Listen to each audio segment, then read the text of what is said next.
A recent McKinsey report predicts that generative AI could add up to $4.4 trillion to the global economy on an annual basis. The new CEO of Twitter published a long tweet thread about her vision for the platform and her future plans. Meta released new tools and monetization options for creators, including a new Reels editor and an improved ProMode on Facebook. All these exciting news items and much more, including a roundup of all the different AI news coming up in this 202nd weekly edition of the Connected Church News with me, Natchi Lazarus. Welcome. This is the show that brings you the top 5 digital, social media, Web3 and AI related news each week in just 5 minutes. Let's get started. McKinsey released a recent report that says generative AI could add up to $4.4 trillion to the global economy on an annual basis.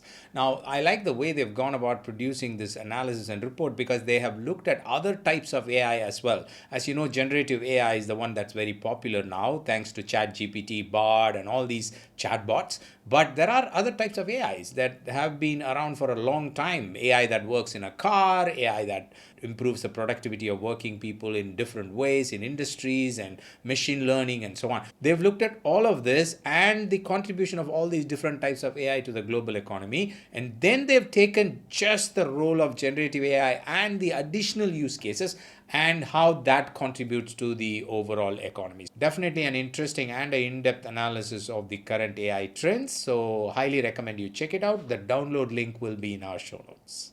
Meta made announcements last week about new tools that they're releasing for creators and also monetization options. First is they have released an inspiration hub for Reels. Reels, as you know, is the most popular format right now in all channels. So they're releasing inspiration hub that would give you ideas on how to create new Reels. They're also giving you a template hub where you can pick templates and create Reels out of them. The editing on the mobile app has become easier with new tools. They've also expanded the Pro mode with a new feature called Creators to Follow, which will appear in people's newsfeed. They can follow certain creators. If you have Pro mode turned on, you might appear on that space. The announcement also says that you can now have additional monetization options by opening up your Facebook page to your partners. The newly appointed CEO of Twitter, Linda Yaccarino, I hope I'm saying the name right, released a long tweet thread that included her vision for the platform and some of the plans she has.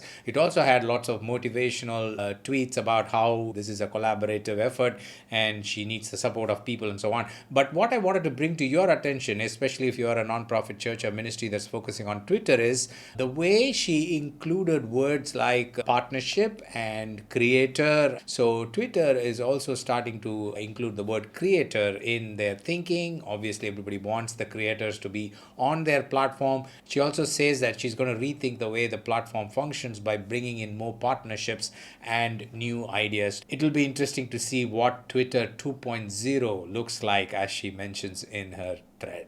Did you know that we have a news and trends broadcast group? This is a broadcast only group where we send out one-way information, and it usually has breaking news, some of the content that we don't release anywhere, some quick thoughts from me on digital, social media and Web3 news that might impact the faith-based community, some strategies and so on. If you're interested in getting those news items right within your Instagram or your WhatsApp inbox, then you might want to scan these two QR codes, whichever you like or both, and subscribe to this broadcast group. I'll see you inside the group.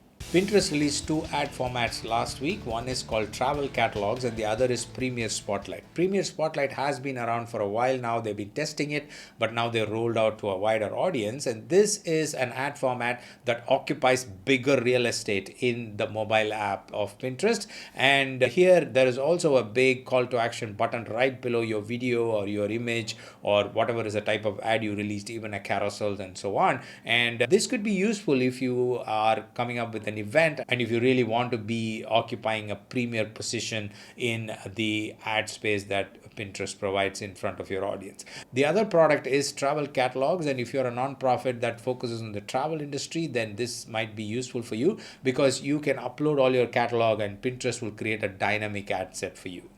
In our weekly roundup of AI news, we have three interesting news items. First, from OpenAI, which has reduced its pricing and it's also released new versions of GPT 3.5 Turbo and GPT 4.